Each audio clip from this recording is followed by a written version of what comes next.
Clave musical para aprender a tocar guitarra.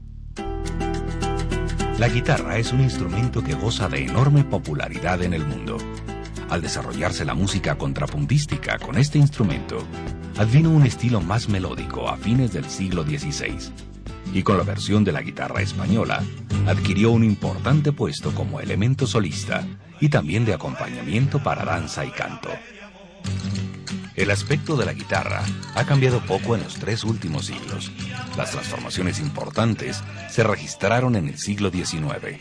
Se sustituyeron los refuerzos interiores encolados al lado de la tapa posterior por otros dispuestos en forma radial, colocados desde la boca hacia los bordes de la caja, logrando de esta manera un gran incremento de la resonancia.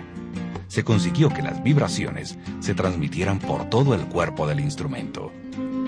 En América, después de la conquista, la semilla del folclore español fue esparcida y sembrada por medio y a través de la vihuela o guitarra que llevaron consigo los colonizadores ibéricos.